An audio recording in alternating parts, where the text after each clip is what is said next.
आङो मा होनोब्ला आंनि अनसुलि बिसिखौ आं लोगो मोनफैयासै, बे आंखौ नेनो हायासै। बेफोर नै दा आं नोंथांमोननिसिम मोनसे आपडेट भिडिअ लाना फैलायबाय।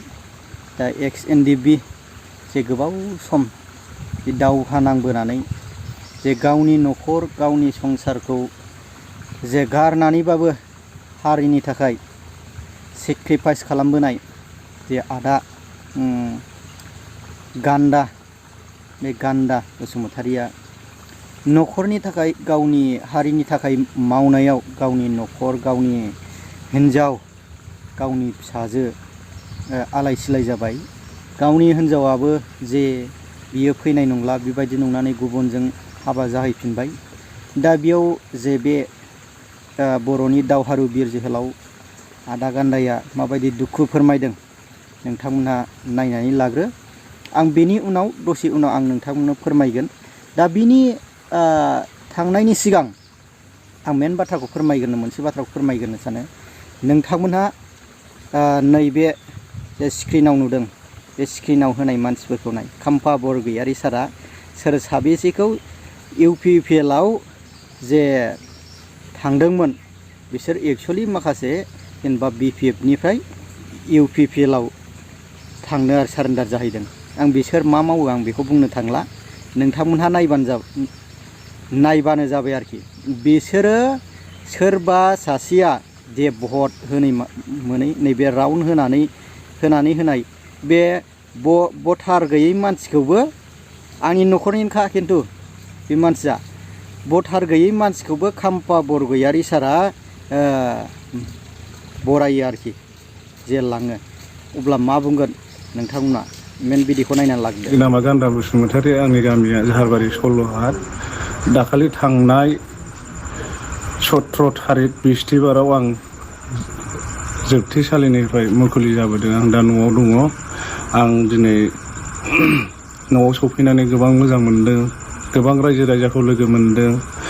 दिनै आंनि बिमा बुरिखौ लोगो मोनदों, आंनि फंबाय, फिसाजो, फिसाज्लाखौ लोगो मोनदों। नाथाय आङो मा होनोब्ला आंनि अनसुलि बिसिखौ आं लोगो मोनफैयासै, बे आंखौ नेनो हायासै। बियो मा सानखो, गनाय नंला साननानै बियो गुबुन हौवाजों जुलि जाहैबाय। नाथाय बिसोरो गुबुन हौवाजों जुलि जाहैदोंबाबो, नाथाय आं जोबथेसालिनिफ्राय आं दिनै उदां जाबोबाय। नाथाय आङो गोसोखांदों आंनि अनसुलि हिन्जावखौ।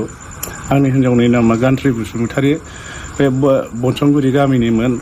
नाथाय आंनि हिन्जावा बिदि नङामोन।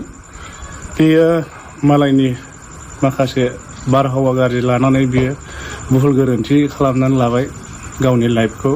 दा थेवबाबो आं गोसोखांदों दिनै आंनि फिसाफोरखौ लानानै। दिनै फिसाफ्रा गोसोखांनानै गाबगासिनो, जाया लोङा थागासिनो दङ।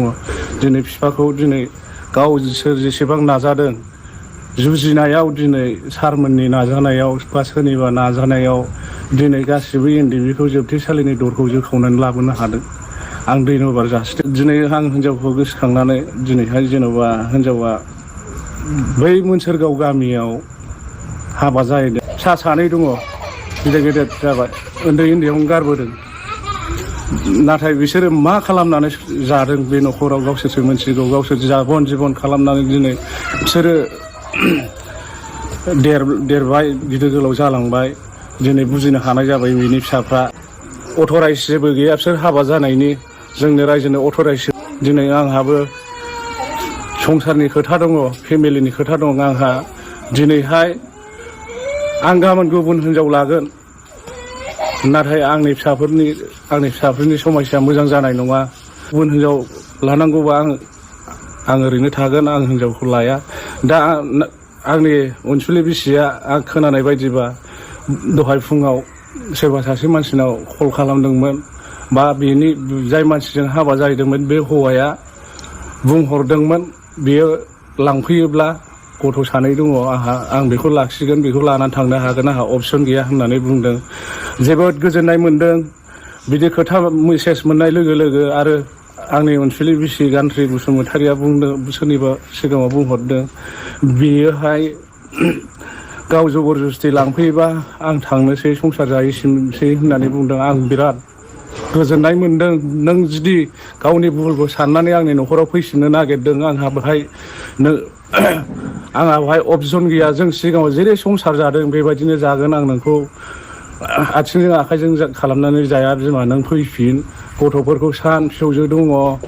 दिनै नोंनि नोंखुनजोआ दिनै नोंखौ माबा खावलायदों, नोंखौ गामिनि रायजो राजाया खावलायदों, गोबां मानसिया खावलायदों, गोबां मानसिया जथुम जथुम जानानै आंनि न'आव हाजार हाजार मानसि फैदों। नोंनो मिथिगौ, नोंनो खोनाबाय जानो हागौ बिमा।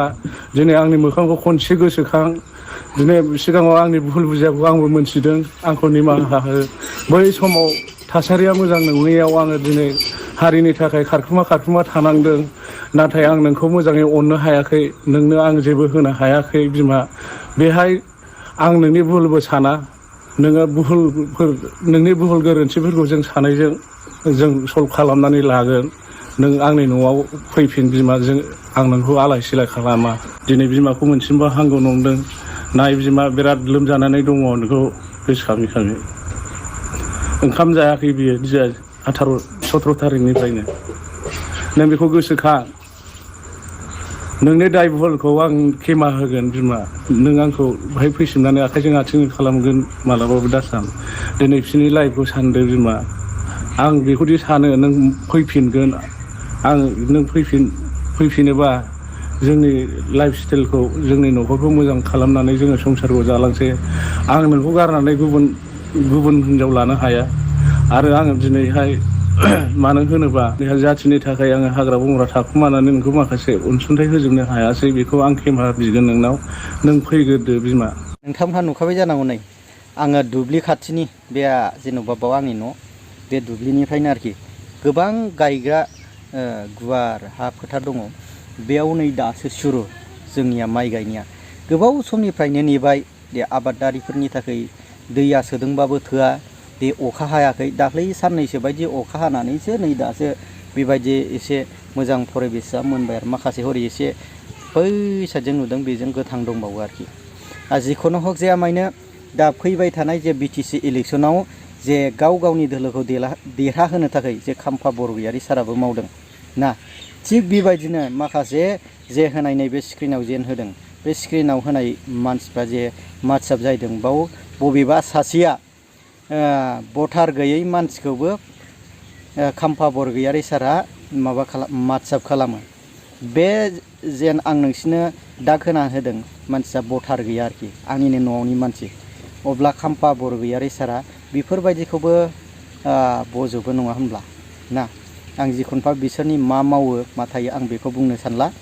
दे माखासे बिसयाव जे खाम्फा बरगयारी सारा सोरखौ लोगो हमनांगौ बा सोरखौ माखासे गावनि कर्मिफोरनि थाखाय लोगो हमनांगौ, बे मोजां माखासे मानसिखौ लोगो हमनो रोङाखै।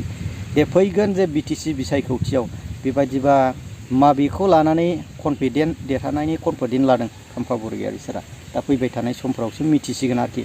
अब्ला रायजोफोर, दा अब्ला नोंथांमोनहा जे भटार गैयै मानसिखौबो आर'नाइ गानहोलायनानै मार्कसआप खालामो, नोंथांमोनहा माबायदि फैगोन बिटिसि बिसायख'थियाव देरहागोन ना देरहा सानो खाम्फा बरगयारी सारखौ? जुदि टिकेट मोनोब्ला, जुदि टिकेटआ मोनगोन खि मोना बेयो कनफार्मबो नङा। जेनेबा बेयाव सानै दाबिदार दंखायो ना। माखासे EM रन्जित बसुमतारियाबो बेनिफ्राय बे 14 चिरां समस्तिनिफ्राय जानानै ख्रों ख्रों मावगासिनोखा। अब्ला आरो OSD डक्टर सांग्रां ब्रह्म बे साराबो मोनसे दाबिदारखा। बे रायजोफोरनि खामानि मावनायाव रायजोफ्राबो माखासे गथाय रायजोफ्रा जोंनिनो समस्ति एरियानिनो मानसिखा होननानै। खाम्फा बरगयारी सारा येस, बिनि फुरानाया 14 समस्तिनि मानसि, अब्लाबो बियो क'क्राझारावसो थायो। क'क्राझारावसो थानानै खामानि मावहरो बियो ना। अब्ला जोंनिनो जे थाखानाय गावनि नेसनेलिटि ओरैनो रायजो राजा आइ आफाजों थाखानाय सांग्रां ब्रह्म साराबो बावनो थानानै दं। बेबो मोनसे मोनथाव ना। आं बेखौ बुंनो थांला जे 34 बोसोर बा जिखुनु खामानि मावबोनाय बैफोरबायदि बिर जोहोलावा दिनैसिमावबो सरखारजों जेन'बा अनसुंथाइ होजागोन होजाया बेखौ बुंनो सानला। बे गान्दा बे बसुमतारी बे आदानाव गोबां रांखावरि नांगौ जानानै फैदों। बे गोरिब दुखिया दा हारिनि थाखाय दावहा नांबोनानै जेलाव जोबजाहैनानै 11 बोसोर जेराव जोबजाहैबाय बे 11 बोसोर जेलाव जोबजाहैनायाव बेनि दुखु दाहा बेनि न'खर संसार परिबेस दानायाव जानायाव दासो स्ट्रागल जाफिननाय बायदि जासिगोन।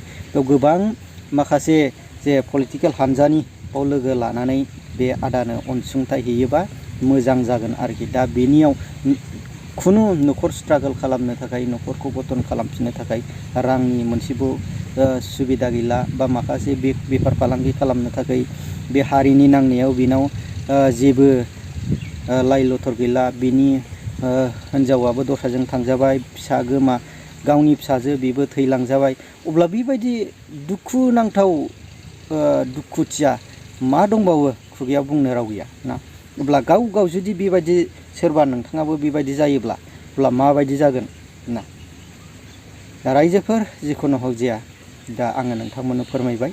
दा फैगोन जे बिटिसि बिसायख'थियाव सोर हानजाखौ जोंनि बिटिसिआव लाबोनानै मोजां जोंनो माखासे बेखार दा लाइमोनफोर दङ बै लाइमोनफोरखौ जोङो बोसोरसेयाव बेसेबां BA पास जायो, बोसोरसेयाव बेसेबां PO पास जायो, 1 इयार मोनसे स्कुलाव साबेसे MA पास जायो, बैफोरखौ बेखार जेंनाफोरखौ सुस्रांना होनो थाखाय जोङो मोजां सरखार नांगोन ना। अब्ला रायजोफोर दे आं बांद्राय गोबावखौ बुंनो सानला। नोंथांमोनहा जायफ्रा आंनि जेके मोसाहारि चेनेलाव गोदान चेनेलखौ साबस्क्राइब खालामदो आङो बेखौनो गुरै खावलायनाय थाबाय।